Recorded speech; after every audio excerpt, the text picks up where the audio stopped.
The carburetor in my hands was as busted as my marriage, though I didn't know about the second part yet. Grease under my fingernails, sweat dripping onto the concrete floor of my garage. I was doing what I did best, fixing things that other people had broken. If only marriages came with repair manuals. Oh God, yes, right there. Don't stop. The voice drifting from the kitchen made me freeze. My wife Jenna's voice, but not talking to me. Hell, she hadn't talked to me like that in 3 years. I set down my wrench and listened. I can't wait to feel you inside me again, tomorrow at the gym, after hours. My stomach dropped like a transmission with stripped gears. 20 years of marriage, and this is how I find out. Not through some dramatic confrontation or suspicious credit card bills, but through paper-thin walls and my wife's complete lack of discretion. I'm Eddie Morrison, 39 years old, manager at Precision Auto Parts here in Harlow, Massachusetts. I fix things for a living. Cars, trucks, lawnmowers, anything with an engine. What I apparently can't fix is my wife's wandering eye. Mitch is going to love this, I muttered, thinking of my best friend who owned the hardware store downtown. He'd been warning me about Jenna's new fitness obsession for months. I crept closer to the kitchen door, my work boots silent on the concrete. Through the crack, I could see Jenna pacing, phone pressed to her ear, wearing those tight yoga pants that cost more than my monthly beer budget. Matt, you drive me crazy. I bought something special for us, something that'll make tomorrow night unforgettable. Matt, the pretty boy personal trainer at Elite Fitness. 29 years old, abs like a washboard, and apparently screwing my wife. The same guy who'd given me a condescending nod last week when I picked Jenna up from the gym. I love you too, Jenna whispered into the phone. Eddie's always in that stupid garage anyway. He doesn't even notice I exist anymore. She hung up, and I heard her footsteps heading upstairs. I waited 5 minutes before following, my mind racing. 20 years. Our daughter Amy was starting her sophomore year at UMass. We had a mortgage, shared friends, a life together, and she was throwing it away for some muscle-bound moron who probably couldn't change his own oil. Upstairs, I heard the shower running. Jenna always showered after her phone calls with her sister. Right, her sister lived in Seattle and worked nights. The math never added up, but I'd been too trusting, or too stupid, to question it. I walked into our bedroom and saw Jenna's gym bag on the dresser, the same bag she'd been guarding like Fort Knox lately. My hands shook as I unzipped it. Holy hell. Inside was enough adult entertainment to stock a seedy novelty shop. Toys I'd never seen before, expensive-looking bottles of lubricant, lingerie with the tag still on. None of it had ever made an appearance in our bedroom. 20 years of marriage, and my wife was buying toys for another man. The shower was still running. I heard Jenna humming, actually humming, some pop song. She was happy, happier than I'd seen her in years. That's when the idea hit me. I grabbed the superglue from my toolbox, industrial strength, the kind that bonds metal permanently. The same stuff that had saved my ass countless times when a quick fix was needed. If Jenna wanted to play with toys, I'd make sure she got exactly what she was shopping for. Working quickly, I opened every bottle, every package. A few drops here, a squeeze there.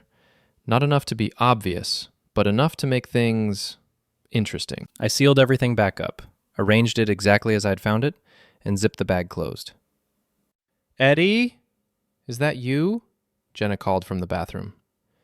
Just grabbing a clean shirt, I called back, my voice surprisingly steady. Got grease all over this one. Okay, honey. I'm going to bed early tonight. Big day tomorrow. Big day indeed. I went back to the garage and tried to focus on the carburetor, but my hands were shaking. What had I done? This wasn't like me. I was the steady one, the reliable one. Eddie Morrison didn't play games or seek revenge. He fixed problems and moved on. But as I sat there in my garage, surrounded by the tools and parts that made sense in a way my marriage no longer did, I realized something had shifted. Maybe it was time Eddie Morrison learned how to break things instead of always fixing them. The next morning, Jenna was up early, practically bouncing around the kitchen. She wore a new workout outfit. Tight, expensive. The kind that showed off everything she'd been toning at the gym. Morning, honey, she said, not quite meeting my eyes. I've got an early session today. Might be late getting home. Session, huh? I sipped my coffee, watching her grab the gym bag. With anyone I know? Just, regular clients. She hefted the bag over her shoulder. This thing's getting heavy. I really need to clean it out.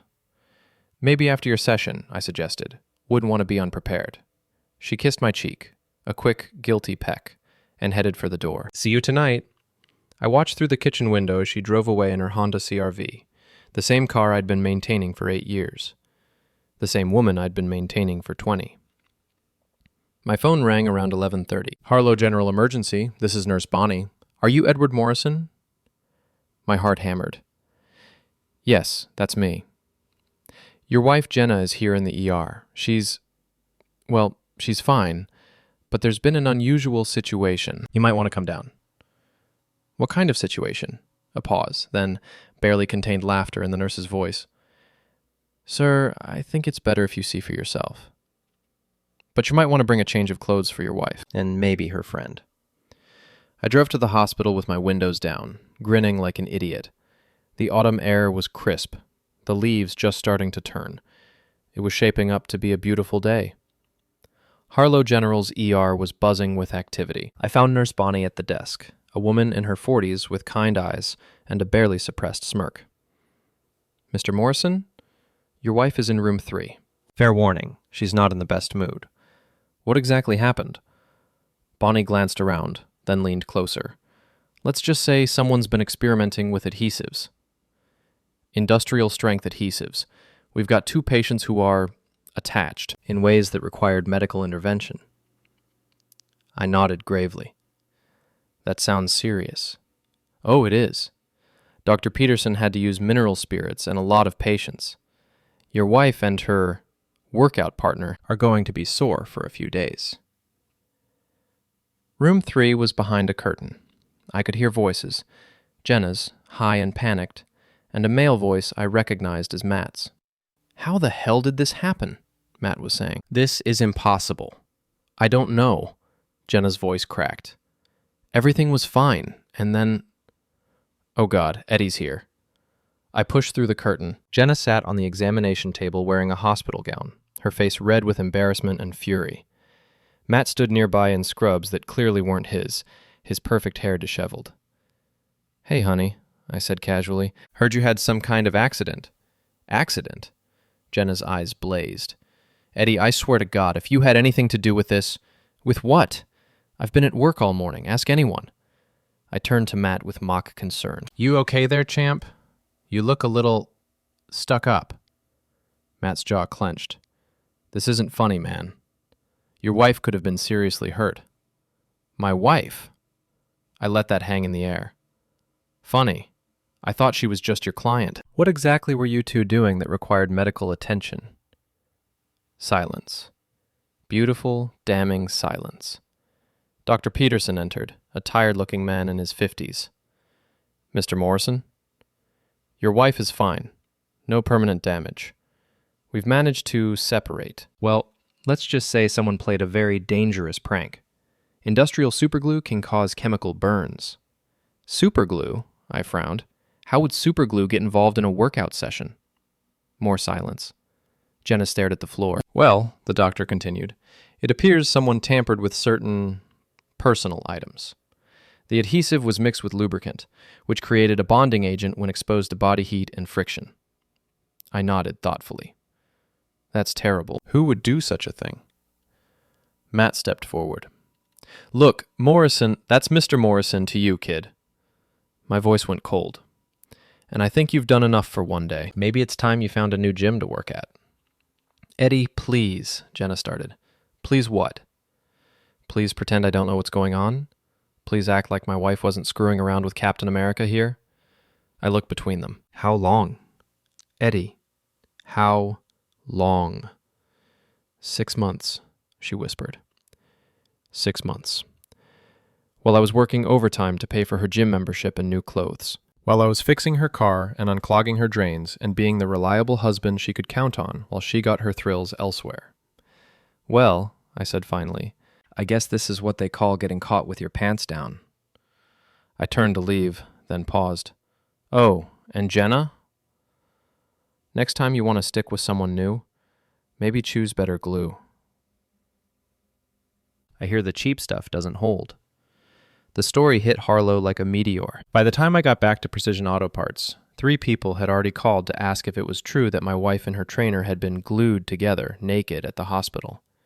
Small towns are like that. Gossip travels faster than bad news, and this was both. "Eddie!" my coworker Jake called out as I walked into the shop. "Dude, is it true? Did Jenna really get stuck to that pretty boy from the gym?" I shrugged, grabbing my coveralls. "Don't know what you're talking about, Jake. I just fix cars." But Jake wasn't buying it. Neither was anyone else. By lunch, half the town knew some version of the story. The details got more creative with each telling. By afternoon, some people were saying Jenna and Matt had been found glued to gym equipment.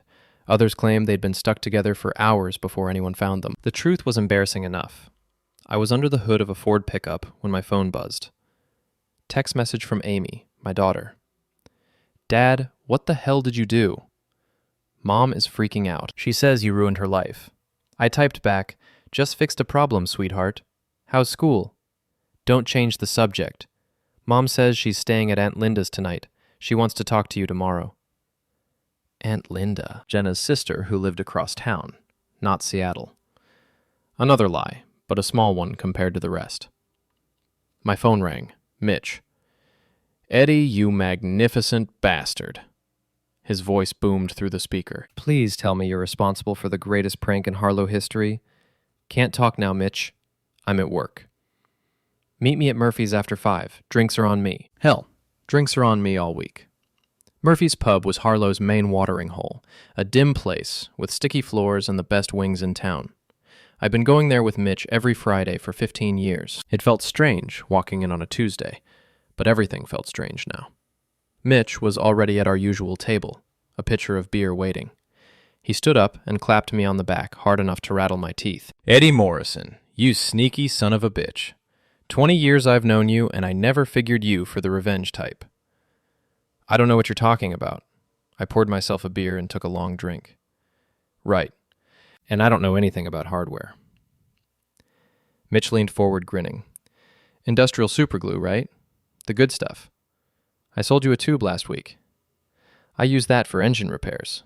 "Sure you do. And Jenna uses adult toys for physical therapy." He raised his glass. "To Eddie Morrison, who finally grew a pair." We drank in comfortable silence for a while. Murphy's was filling up with the after-work crowd, and I noticed the looks. Some sympathetic, some amused, some curious. Everyone knew. "So what now?" Mitch asked finally. "Now I go home to an empty house and figure out what 20 years of marriage is worth." "You filing for divorce?" I hadn't thought that far ahead. This morning I'd been a married man with a cheating wife. Tonight I was... what? Free? Alone? Vindicated? I don't know, Mitch. I really don't know. My phone buzzed again. Another text from Amy. "Dad, please call me. I'm coming home this weekend. We need to talk." Then another number I didn't recognize. "This is Matt. We need to talk. Meet me at Elite Fitness tomorrow at 8 p.m. I showed the message to Mitch. He whistled low. "Kid's got balls, I'll give him that. You going?" "Maybe. Might be interesting. Want backup?" I considered it. Mitch was built like a linebacker and had the temperament to match, but this was my mess to handle. "No, but thanks. This is between me and Captain America." We stayed until closing time, talking about everything except my marriage. Mitch told stories about difficult customers at the hardware store. I complained about the new emission standards making my job harder. Normal conversation between old friends, as if my life hadn't exploded that morning. But when I got home to my empty house, reality hit hard. 20 years of shared space suddenly felt cavernous. Jenna's coffee mug in the sink. Her romance novels stacked on the nightstand. The indent in her pillow, where her head had rested the night before. Probably dreaming about Matt. I grabbed a beer from the fridge and sat in my recliner, staring at the blank TV screen. What had I done? The prank had seemed brilliant in the moment, poetic justice for a cheating wife. But now, in the quiet of my empty house, it felt petty, cruel even. My phone rang. Jenna. Eddie, we need to talk. I figured we might. Not over the phone. Can you come to Linda's? No. If you want to talk, come home. This is still your house, too. A long pause. I'll be there in an hour. She arrived at 9:30, looking smaller somehow. The confidence she'd worn like armor for months was gone, replaced by something that might have been shame. I suppose you're proud of yourself, she said, not meeting my eyes. Not particularly. I gestured to the couch. Sit. She perched on the edge of the cushion like she might bolt at any moment. What you did today, that was cruel, Eddie, and dangerous. What I did? I didn't make you cheat, Jenna. I didn't make you lie for 6 months. I didn't make you fall in love with some kid young enough to be our son. Matt's not a kid. He's 29. Our daughter is 20. That makes him a kid. I leaned forward. Why, Jenna? What did I do wrong? What didn't I give you? She was quiet for a long time. When she finally spoke, her voice was barely a whisper. You didn't do anything wrong. That's the problem. I don't understand. You're safe, Eddie. Reliable. You fix my car and unclog the drains and bring home a steady paycheck. You're a good man. But I'm 36 years old and I felt invisible, like I was just going through the motions. She looked up at me finally. Matt makes me feel alive. So this is my fault for being boring? No, that's not what I mean. She stood up, pacing. I don't expect you to understand. You're content with your life, your routine. I wanted more. More than 20 years of marriage? More than our daughter? More than a man who loved you? Loved? She caught the past tense. You don't love me anymore? I thought about it. Really thought about it. Did I love the woman who'd betrayed our marriage, lied to my face, made me the subject of town gossip? Or did I love the memory of who she used to be? I don't know, I said honestly. Ask me next week. She nodded like she'd expected that answer. I'm staying at Linda's for a while, until we figure things out. And Matt? That's over. After today, God, Eddie, do you know how humiliating that was? Half the hospital staff saw us. The stories all over town. Good. She stared at me. Good? You humiliated me for 6 months, Jenna. Every time you lied about where you were going. Every time you came home from being with him. Every time our friends asked why you were so distant. You made me look like a fool. So you decided to make me look like one too? I decided to show everyone who you really are. The words hung between us like a blade. Jenna's face crumpled, and for a moment I almost felt sorry for her. Almost. I'll come by tomorrow to get some clothes, she said finally. Take whatever you need. She paused at the door. Eddie? I really am sorry. I never meant for it to go this far. How far did you mean for it to go? She didn't have an answer for that.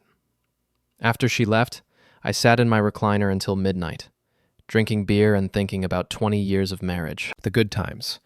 Amy's birth, family vacations, quiet Sunday mornings. The bad times.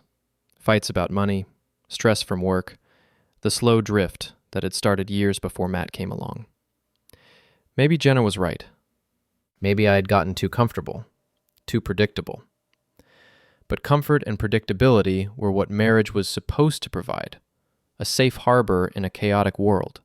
Apparently, my wife had wanted chaos instead. My phone buzzed with one final message of the day, from a number I didn't recognize.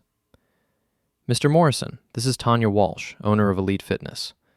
We need to discuss your wife's membership and the incident today. Please call me tomorrow. I turned off the phone and went to bed in an empty house, wondering what tomorrow would bring. Elite Fitness sat on the corner of Main and Elm like a glass monument to vanity. Floor-to-ceiling windows showed off rows of gleaming equipment and the people sweating on them. I'd driven past it 1,000 times, never imagining my marriage would end inside its walls. Matt was waiting by the front desk when I walked in at 8 p.m. sharp. He'd traded his hospital scrubs for jeans and a tight black t-shirt that showed off his gym-sculpted physique. Even disheveled and embarrassed, he looked like he'd stepped out of a fitness magazine. Morrison. He nodded toward a corner where we could talk privately. Thanks for coming. Wouldn't miss it. I followed him past the weight machines and treadmills. A few people glanced our way. Word had spread fast, and we were both minor celebrities now. "Look," Matt started, running a hand through his perfectly styled hair. "What happened today was messed up. Jenna could have been seriously hurt. But she wasn't. No thanks to you." His jaw tightened.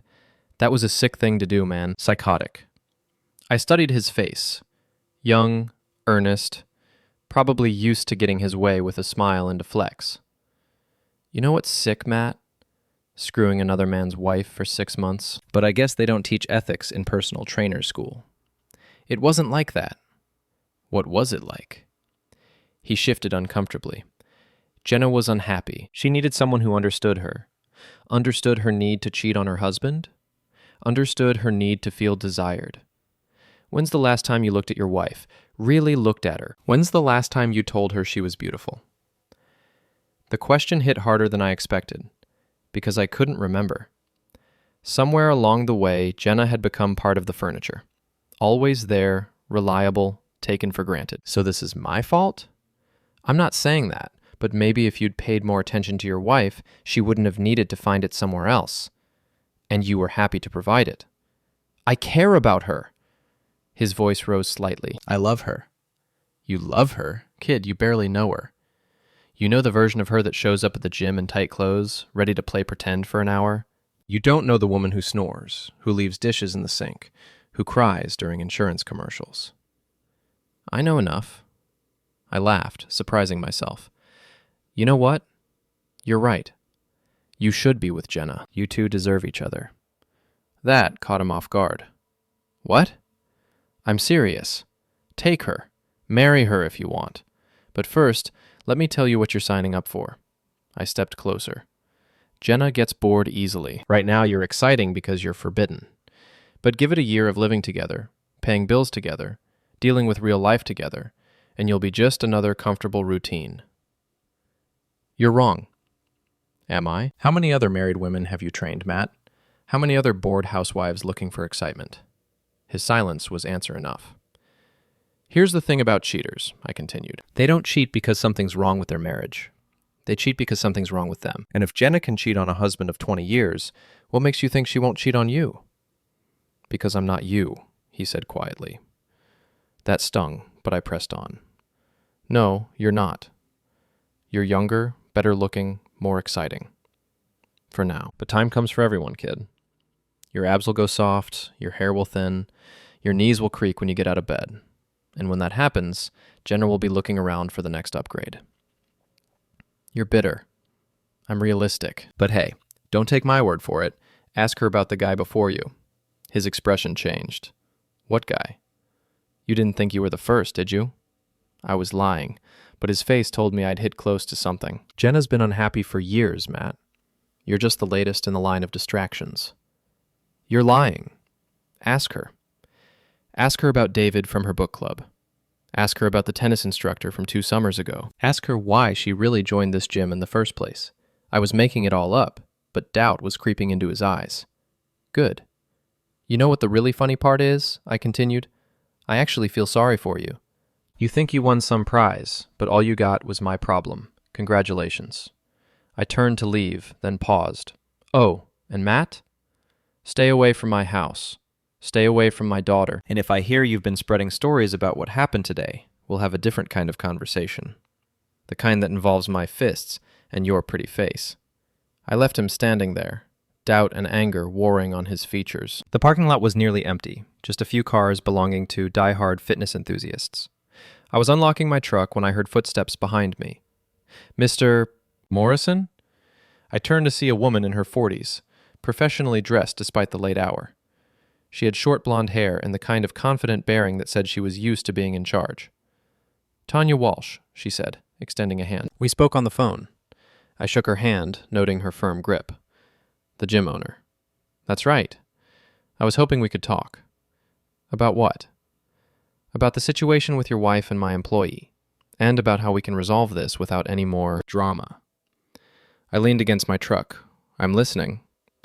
What happened today was unfortunate for everyone involved. Jenna's embarrassed, Matt's humiliated, and frankly, it's not great publicity for my business.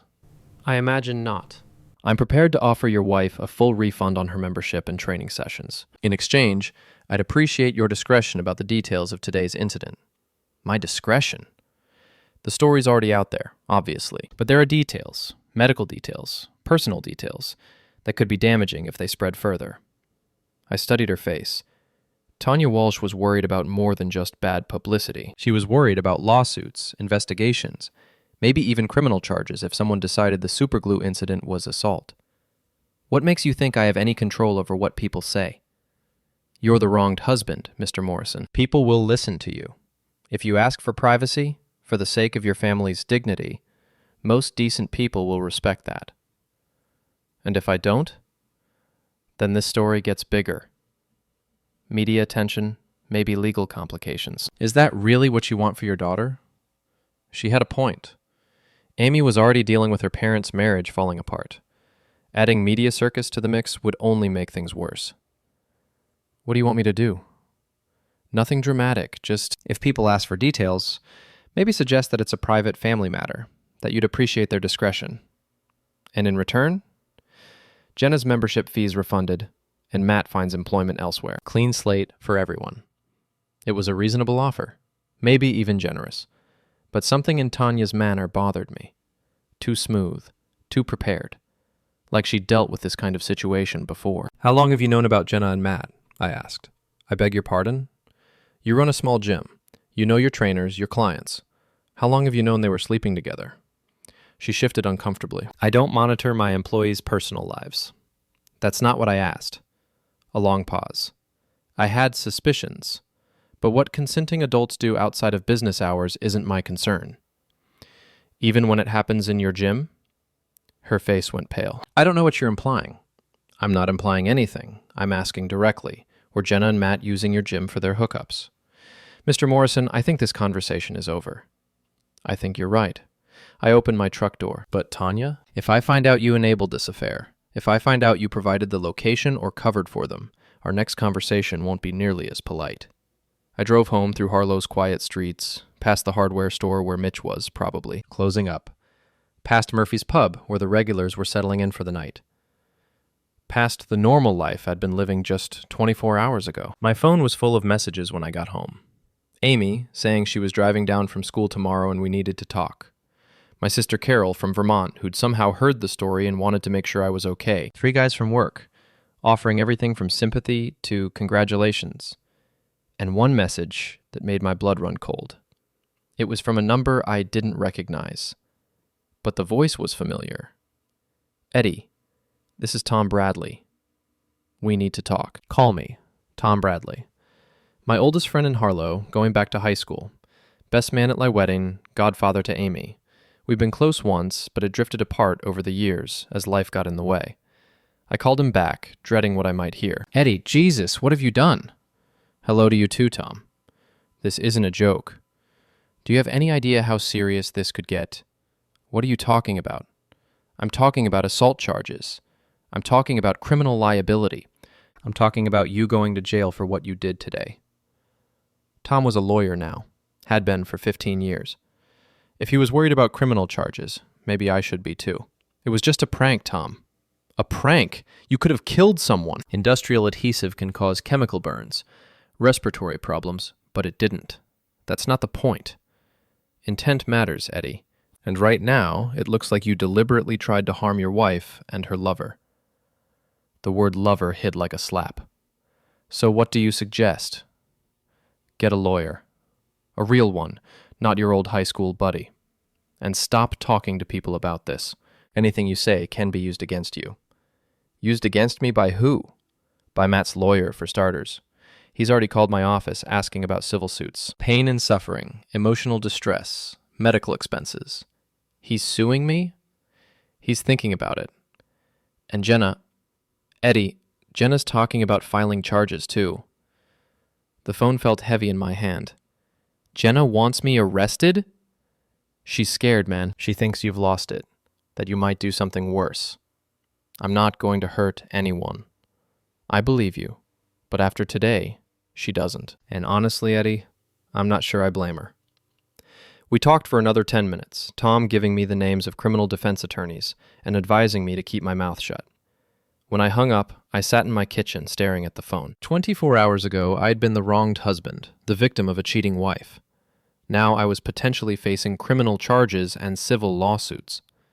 The prank that had seemed so clever, so justified, was turning into a nightmare. But as I sat there in my empty house, thinking about Jenna and Matt glued together in that hospital room, I realized something surprising. I still wasn't sorry. Amy arrived the next morning looking like she hadn't slept in days. My daughter had always been beautiful, but now she looked older somehow, worn down by the weight of her parents' collapsed marriage.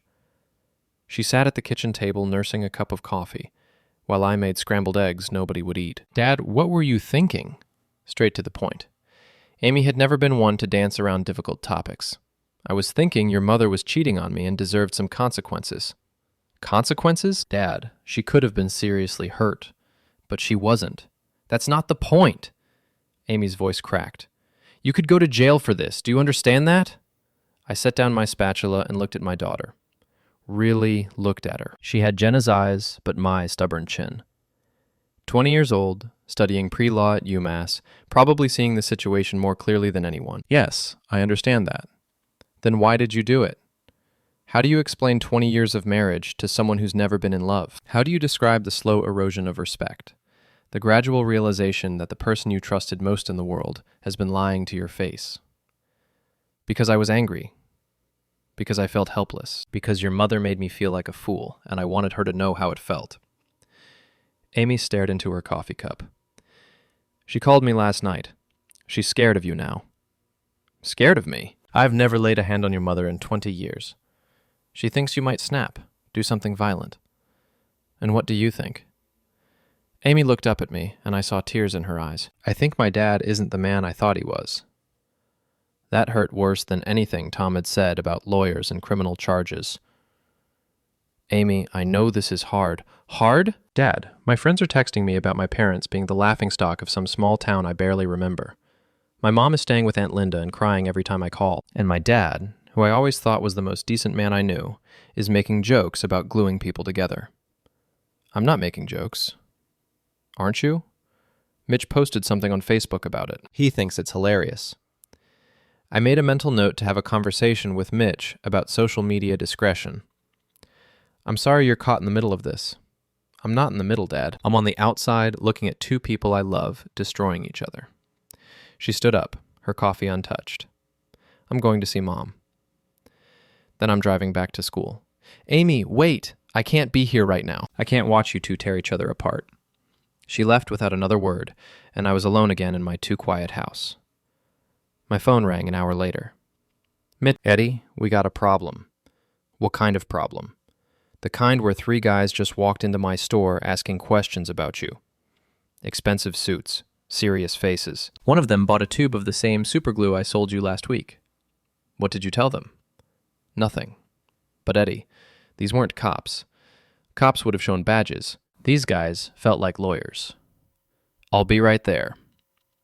Mitch's Hardware occupied a narrow building on Main Street that had been selling tools and supplies since the 1940s. It was the kind of place where you could find anything from penny nails to industrial solvents, and where Mitch knew every customer by name.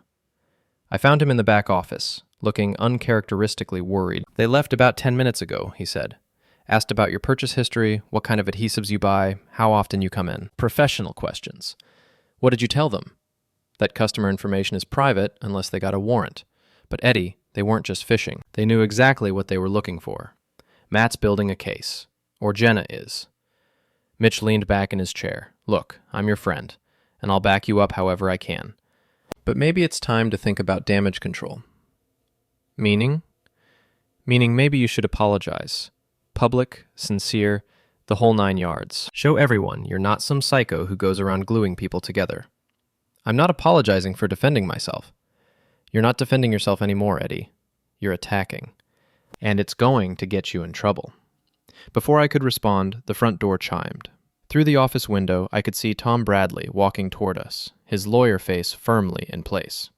"Eddie, we need to talk. Now." Tom looked like he'd aged 5 years overnight. His usually perfect hair was disheveled, his tie loose, his expression grim. "It's worse than I thought," he said without preamble. "Matt filed a civil suit this morning. Assault, intentional infliction of emotional distress, medical expenses. He's asking for $50,000 in damages." "$50,000?" Mitch whistled. "For some superglue?" "It's not about the glue," Tom explained. "It's about intent." Matt's claiming Eddie deliberately tried to cause him physical and emotional harm. "And Jenna?" I asked. "She hasn't filed anything yet. But her lawyer called my office. They want a meeting." "Her lawyer? When did she get a lawyer?" "This morning. Patricia Hendricks, one of the best divorce attorneys in the county." The hits kept coming. Divorce? "She's filing papers next week. And Eddie, she's going for everything. The house, half your pension, alimony. She's claiming you've become unstable and dangerous." I sat down heavily in Mitch's spare chair. 24 hours ago, I'd been the victim. Now I was facing lawsuits, divorce proceedings, and potential criminal charges. What do you recommend? Settle with Matt. Pay him something, maybe $10,000 or $15,000, and make this go away. As for Jenna, that's going to be harder. Divorce cases get ugly, especially when there's infidelity involved. "She cheated on me, and you assaulted her lover. In the eyes of the law, your response was disproportionate to her offense." "So she wins? She gets to cheat and take half my stuff, and I get to pay for the privilege?" Tom's expression softened slightly. "Eddie, I know this sucks. I know it feels unfair, but sometimes the smart play is to cut your losses and move on. And if I don't want to be smart, then you fight. But fighting means more lawyers, more money, more public humiliation, and you might still lose." I looked at Mitch, who was studying his hands. My oldest friend in the world, and he couldn't meet my eyes. "What do you think, Mitch?" "I think you got dealt a shit hand, and now you're trying to decide whether to fold or go all in." "That's not advice." "Here's my advice. Whatever you decide, decide fast. Because right now, you're bleeding money and reputation every day this drags on." Tom left after giving me the names of 2 more lawyers and a stern warning about staying away from Jenna and Matt. Mitch locked up the store early and we went to Murphy's, where the afternoon crowd was smaller and less interested in our conversation. "You know what the worst part is?" I said after my second beer. "What's that?" "Everyone's treating me like the bad guy, like I'm some kind of monster for being upset that my wife was cheating." "You're not a monster, Eddie, but you did something stupid." "I did something satisfying." Same thing in this case. Mitch signaled the bartender for another round. "Look, you want my honest opinion? Shoot. Cut your losses. Pay Matt, give Jenna the divorce she wants, and start over. You're 39 years old, you got a good job, no criminal record. You can rebuild." "With what?" "If Jenna gets half of everything, I'll be living in a studio apartment and eating ramen noodles." "Better than living in a jail cell eating mystery meat." He had a point, but it stuck in my craw. The idea of rewarding Jenna's infidelity with a big payday, of letting Matt profit from sleeping with my wife, of being painted as the villain in my own story. There's got to be another way. Like what? I didn't have an answer. Not yet. We drank until Murphy's got crowded with the dinner rush. Then I drove home through streets that felt increasingly hostile. Every person I passed seemed to be staring, judging, whispering about the crazy man who glued his wife to her lover. My house felt like a crime scene. Everything reminded me of Jenna. Her coffee mug still in the sink, her magazines on the coffee table, her scent lingering in the bedroom we'd shared for 15 years. I was contemplating the bottom of a beer bottle when my phone rang. Unknown number. "Mr. Morrison? This is Detective Sarah Chen with the Harlow Police Department. I'd like to ask you a few questions about the incident at Harlow General yesterday." My blood went cold. "Am I under arrest?" "No, sir. But we have received a complaint, and I'd like to get your side of the story. Could you come down to the station tomorrow morning?" "Do I need a lawyer?" "That's your choice, Mr. Morrison. But I'd like to resolve this as quickly and quietly as possible, for everyone's sake." After she hung up, I sat in my empty house and realized that Mitch was right. I was bleeding money, reputation, and time. Every day this continued. But I was also realizing something else. I wasn't ready to fold just yet. If they wanted to paint me as the villain, maybe it was time to give them a real villain to worry about. Detective Sarah Chen was younger than I'd expected. maybe early 30s, with sharp eyes and the kind of no-nonsense demeanor that probably served her well in a small-town police department. She led me to a sparse interview room that smelled like industrial disinfectant and broken dreams. "Mr. Morrison, I appreciate you coming in voluntarily," she began, setting a digital recorder on the table. "This is just a preliminary interview. You're not under arrest, and you're free to leave at any time. But you're recording it. Standard procedure. Do you object?" I thought about Tom's warnings about keeping my mouth shut, but something in Detective Chen's manner suggested this was more fact-finding than interrogation. No objection. Good. Now I want to hear your version of what happened 2 days ago. I told her the truth, about finding Jenna's affair, about the superglue, about my state of mind. Chen listened without interruption, occasionally making notes. "Mr. Morrison, did you intend to cause physical harm to your wife or Mr. Patterson?" "No. I intended to embarrass them." "Were you aware that industrial adhesive could cause chemical burns or other injuries?" I didn't think about that part. "But you work with industrial materials in your job. You understand their properties." She had me there. "Yes, I understand them." "So you knew there was a risk of injury when you tampered with those items?" I could see where this was heading. "I knew there was a risk of embarrassment. I thought that was appropriate." Chen made another note. "Mr. Morrison, I'm going to be straight with you. Mr. Patterson wants to press charges. Assault with a dangerous weapon, reckless endangerment, maybe more. The DA is reviewing the case. And what do you think?" She leaned back in her chair, studying me. "I think you're a man who found out his wife was cheating and did something stupid. I also think you're not a danger to the community. But what you did was illegal. And if this goes to trial, you're looking at serious charges. What are my options? That's not for me to say. But if I were you, I'd be talking to a lawyer about plea bargains and restitution." The interview lasted another 20 minutes, covering the same ground from different angles. When it was over, Chen walked me to the lobby. "Mr. Morrison, for what it's worth, I'm sorry about your marriage, but revenge isn't justice. It's just more pain." I drove home thinking about her words. More pain. That's certainly what the last 3 days had brought, for everyone involved. My phone was buzzing when I walked into the house. Amy. "Dad, I just talked to Mom's lawyer. She's filing for divorce tomorrow, and she wants you out of the house by the end of the week." "She can't do that. It's my house, too." "She's claiming she's afraid of you. Her lawyer says they can get a restraining order." "A restraining order? Amy, I've never threatened your mother." "You glued her to another man, Dad. A judge might see that as threatening behavior." I sank into my recliner, feeling the walls closing in. "What else did the lawyer say?" "That if you contest the divorce, they'll make sure everyone knows about your violent tendencies. They'll drag this out in court, make it as public and humiliating as possible. And if I don't contest it, quiet divorce. You keep your pension, but Mom gets the house and alimony for 5 years. 5 years of alimony for a woman who cheated on me? Dad, please. Just take the deal. End this before it gets worse."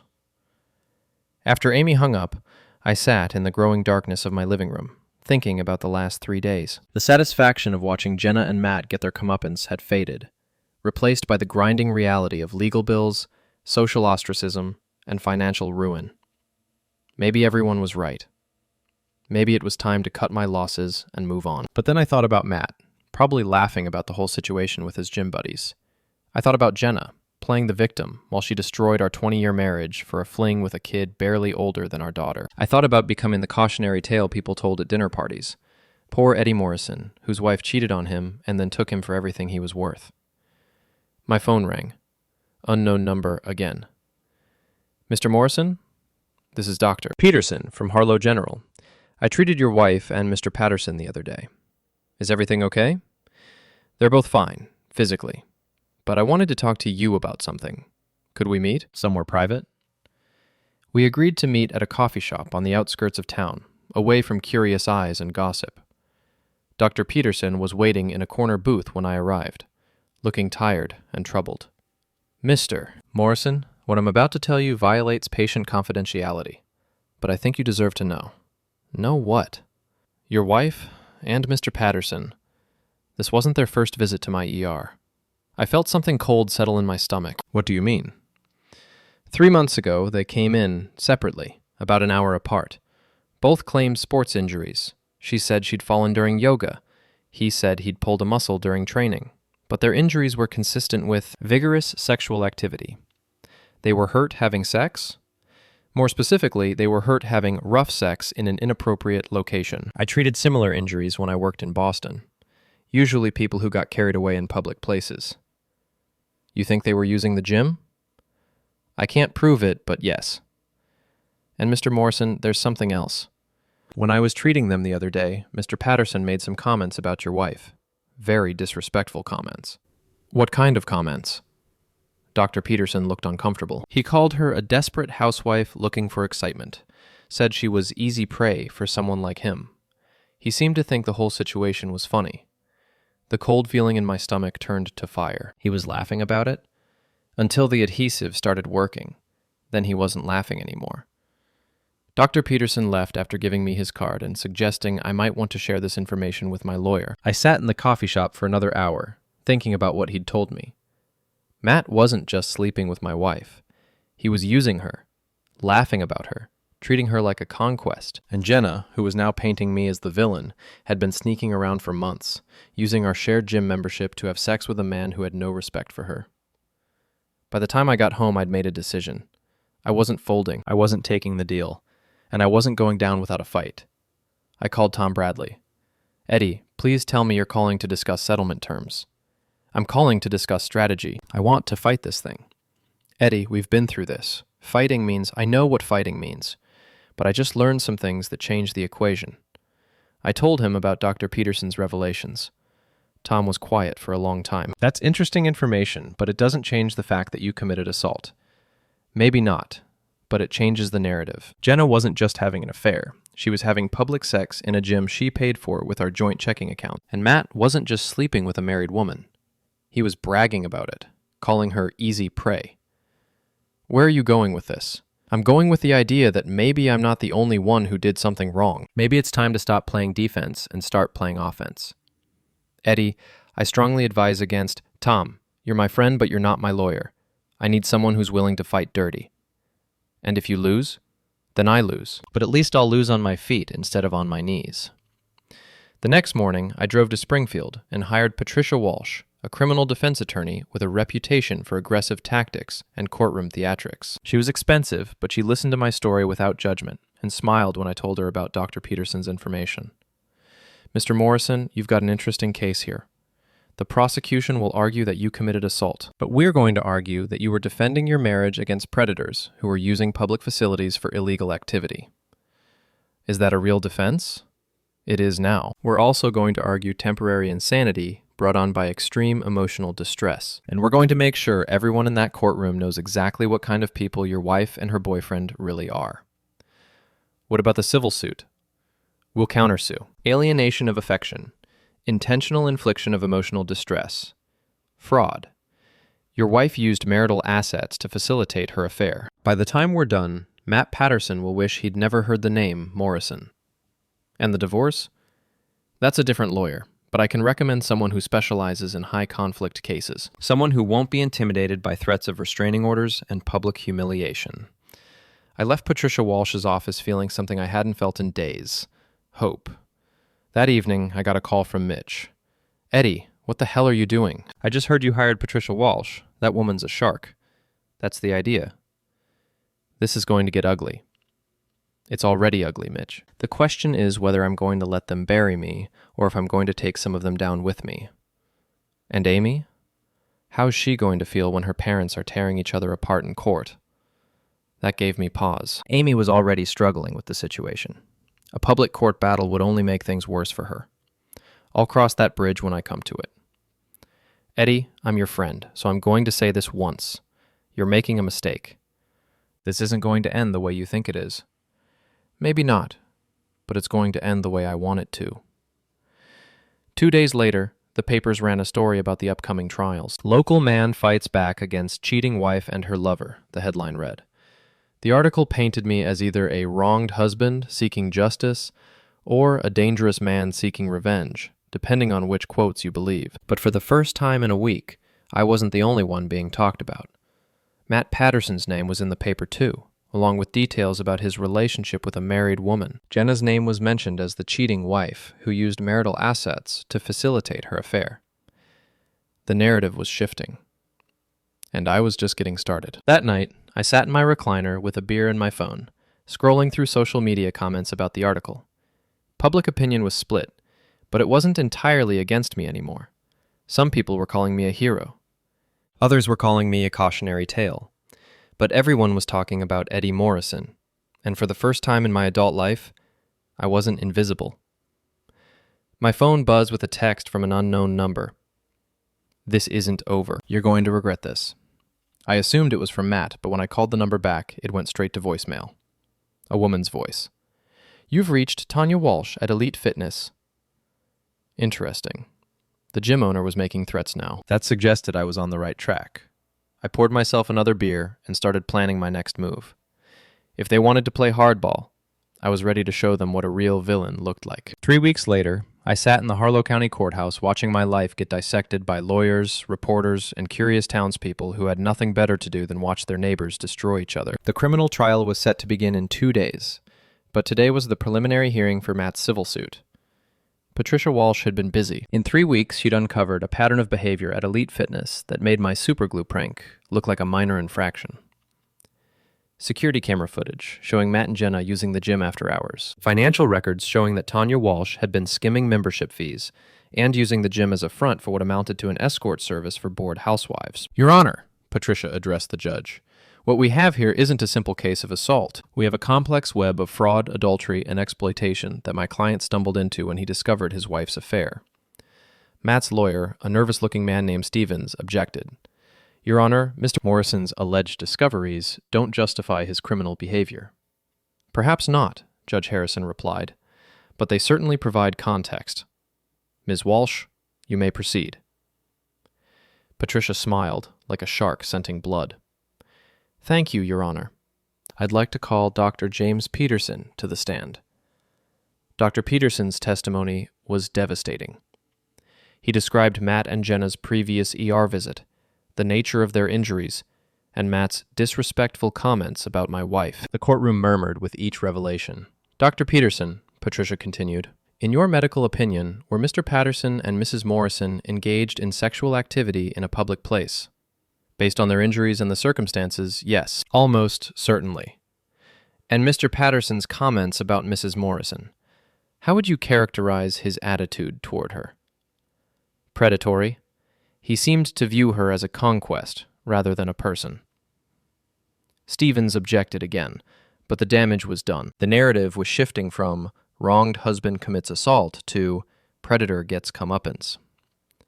Next, Patricia called Tanya Walsh to the stand. The gym owner looked nervous, her earlier confidence replaced by the demeanor of someone who knew she was in trouble. "Miss Walsh, how long have you been aware of the relationship between Mr. Patterson and Mrs. Morrison?" "I don't monitor my employees' personal lives." "That's not what I asked. How long have you been aware?" Tanya glanced at her lawyer, then back at Patricia. "A few months." "And did you take any action to discourage this relationship?" "It wasn't my business." "Wasn't it?"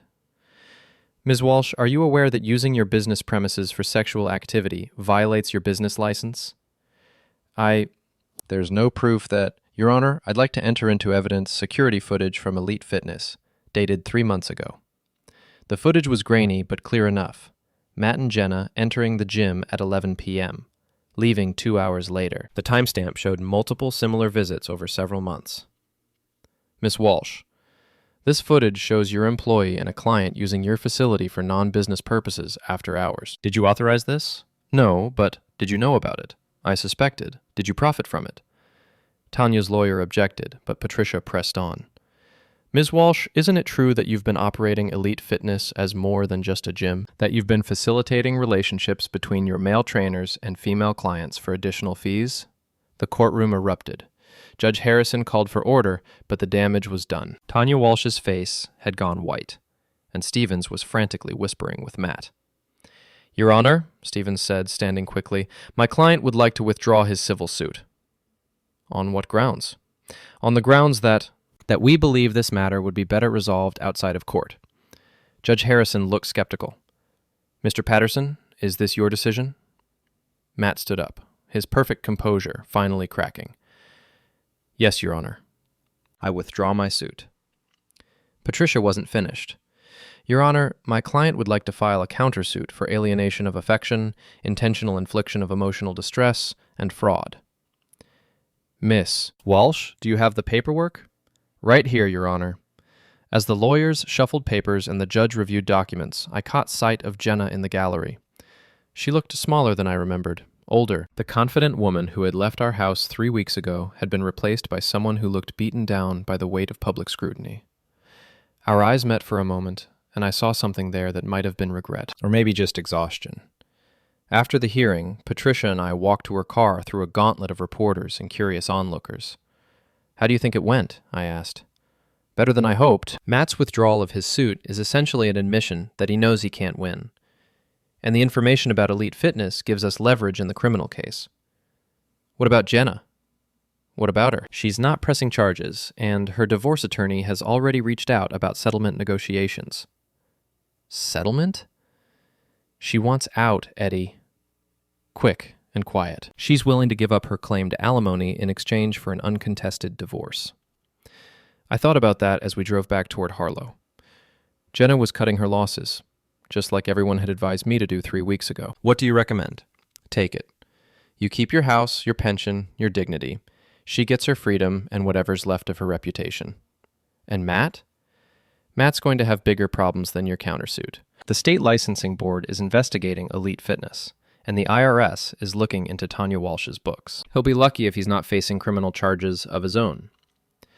That evening I sat in my kitchen now, apparently, and thought about the last month. I'd gone from victim to villain to something approaching vindication. The cost had been enormous. Legal fees, stress, the loss of my marriage, and some friendships.